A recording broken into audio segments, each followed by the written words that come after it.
Students of CBSE board class 10th and class 12। बच्चों, आज की इस वीडियो में एक बहुत इंपॉर्टेंट टॉपिक पे डिस्कस करने वाली हूँ, that is your grace marks. बहुत से बच्चे ग्रेस मार्क्स को लेकर के काफ़ी कंफ्यूज हैं। Many students are confuse because of the grace marks कि कैसे मिलते हैं ग्रेस मार्क्स एग्जैक्टली। हालांकि मैंने अपने कुछ वीडियोज़ में आपको विथ प्रूफ दिखाया हुआ है कि मॉडरेशन कैसे मिलती है, ग्रेस मार्क्स कैसे मिलती है, बट हालांकि हर बच्चे को नहीं पता होगा, तो मैं फिर से दोहराना चाहूँगी कि ग्रेस मार्क्स सीबीएसई आपको दे रही है इस बार। ऑफिशियली तो लिख के नहीं आता, बट ग्रेस मार्क्स दे रही है, ठीक है।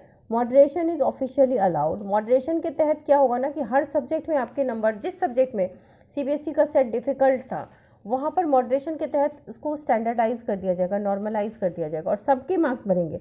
It is not that toppers will not get extra marks.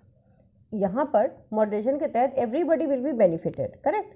But grace marks is only for those students who are not able to clear the cut off, यानी कि minimum passing criteria which is 33%. If you're not able to get that, then you will be getting grace marks. Otherwise, why do you need grace marks, isn't it? You are getting your marks because CBSE has given so much of provision. आपको attempt के number दे रही है, आपको जो है कि आप steps लिख रहे हो उसके नंबर दे रही है, बेस्ट ऑफ 5 रूल लगा हुआ है, यानी कि 5 मेन सब्जेक्ट जो है आपके, इंग्लिश के अलावा किसी भी सब्जेक्ट में अगर आपको कम नंबर आया है और आपने 6 सब्जेक्ट लिया है, तो 6 सब्जेक्ट से अपने उस मार्क्स को आप रिप्लेस कर सकते हो, इवन अगर उस सब्जेक्ट में आप पास नहीं हो तो भी। अब देखो, सीबीएसई रिजल्ट पे कुछ बच्चे पूछते हैं कि ग्रेस मार्क्स क्या लिख के आता है, तो बच्चे जब सीबीएसई फेल तक नहीं लिखती, ठीक है, रिपीट लिख देती है, तो ऐसे नेगेटिव वर्ड्स तो सीबीएसई यूज़ ही नहीं करना चाहती आप लोगों के लिए। CBSE is always there to motivate you students, ठीक है। और सीबीएसई इज अ बोर्ड जो कि हर बोर्ड चाहता है कि उसके बच्चों के मार्क्स अच्छे आएँ, तो same is with CBSE also. सारे बोर्ड्स अपने रिजल्ट निकालेंगे, आप देखना सीबीएसई के मार्क्स जो है बस आईसीएसई यानी कि सीआईएसई बोर्ड से थोड़ा सा पासिंग परसेंटेज कम होता है, बाकी हर बोर्ड से बेटर होता है। स्टेट बोर्ड से फार बेटर सीबीएसई के परसेंटेज होते हैं, तो आपको टेंशन लेने की ज़रूरत नहीं है। आपके एक्सपेक्टेशन से अबव रिजल्ट आपका ज़रूर होगा। ग्रेस मार्क्स 1 से 2 सब्जेक्ट में आपको दिए जाते हैं। ग्रेस मार्क्स, अब कोई बच्चा पूछ रहा है क्या मुझे फिजिक्स में मिलेगा ग्रेस या केमिस्ट्री में मिलेगा, तो देखो मॉडरेशन पॉलिसी लगती है सब्जेक्ट देख कर कि किस सब्जेक्ट में डिफ़िकल्टी लेवल था, तो डिफ़िकल्टी लेवल के according you are getting moderation, correct. But grace marks is not because of the difficulty level, it is because of the problem, because the your notebook, आपकी जो answer sheet है उसमें you are not able to get 33 marks, यानी कि 33% you are not able to get. That is why there is a hidden provision, this is a provision which is hidden in every board, that you will be allotted marks between 5 to 15. Okay, if you are not able to get marks, means you are not able to get 33% in one subject, so CBSE will allot you 5 to 15 marks, because this time they are giving you more marks, so at least you pass, but that will not be written in your result. वो आपके result पे लिख के नहीं आता, ठीक है। आप खुद फील करोगे कि आपने शायद 10 नंबर का बनाया था, ठीक है, आपको एक सब्जेक्ट में वो 13 नंबर दे करके 23 दिला देगी, ठीक है, you will be pass in that subject. लेकिन अगर आपके ऐसी प्रॉब्लम्स हर सब्जेक्ट में है, तो फिर हर सब्जेक्ट में नहीं दे सकता ना ग्रेस। हर सब्जेक्ट में अटेम्प्ट के नंबर होंगे, हर सब्जेक्ट में आपके स्टेप मार्किंग होगी, बेस्ट ऑफ 5 लगेगा। Moderation depends on the difficulty level of the set, और grace marks will be given to you for either 1 subject और 2 subject depending on the requirement, यानी कि ओवरऑल टोटल आपको 15 number दे सकती है CBSE extra. अब वो डिपेंड करते हैं कि आपको एक सब्जेक्ट में कंप्लीट हो रहा है या 2 सब्जेक्ट में रिक्वायर्ड है। अगर 2 सब्जेक्ट में, इन 2 सब्जेक्ट्स अगर आपको 5-7 नंबर की कमी पड़ रही है, तो आपको दोनों सब्जेक्ट में मिल जाएंगे।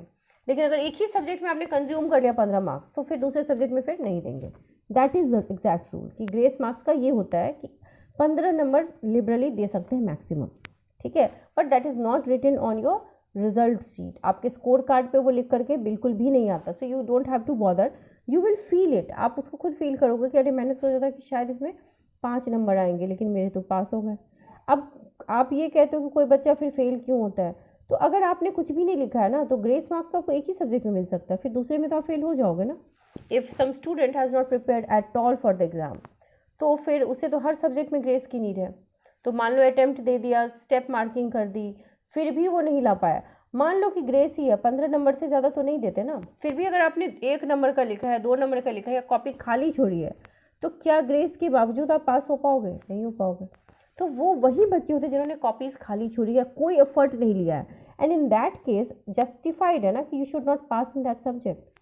अगर आपने ब्लैंक शीट छोड़ी है फॉर एनी रीज़न, कोई भी बच्चा जो है जो जानबूझ के, ऐसा तो नहीं है कि फेल होना चाहता है, दिस इज़ अ फैक्ट, हर बच्चा पास होना चाहता है। आपकी कुछ पर्सनल प्रॉब्लम हो सकती है, may be you not able to study, there can be your health issues, may be an number of other issues, जो भी हो, लेकिन उस वजह से अगर आपने नहीं लिखा है तो इट इज़ फेयर इनफ कि आप फिर से एग्ज़ाम दो, मेहनत करो, फिर जब पास हो गए ना तो खुद में अच्छा फील आएगा कि आई हैव डन इट, मैंने पढ़ा, मैंने पास किया। तो आप इतना टेंशन मत लीजिए। ज़्यादा से ज़्यादा कोई बच्चा क्या होगा, पास नहीं होगा। तो आप कंपार्टमेंट एग्ज़ाम दे करके क्लियर करते हैं ना, ऐसा तो नहीं कि फ़र्स्ट टाइम बोर्ड हो रहा है, first time in the history of studies की सीबीएसई बोर्ड एग्ज़ाम लेने जा रही है। हर साल ऐसा होता है कि कुछ परसेंटेज जो होता है बच्चों का वो पास नहीं होता है, बट ठीक है, फिर उसके लिए प्रोविजंस हैं, दूसरे एग्जाम होते हैं। कंपार्टमेंट एग्जाम थोड़ा सा ईजियर ही होता है मेन एग्जाम से। आप अगर कंपार्टमेंट के क्वेश्चन पेपर देखो तो थोड़ा सा ईजियर है, सिलेबस वही है but easier than the main exam. So इतना प्रॉब्लम नहीं है, पास होना is not a big problem. थोड़ा मेहनत करोगे ज़रूर पास हो जाओगे, और फिर उसका हैप्पीनेस अलग होगा, उसकी फील अलग होगी कि हाँ I have done it, that will be your happiness, वो आपका अचीवमेंट होगा।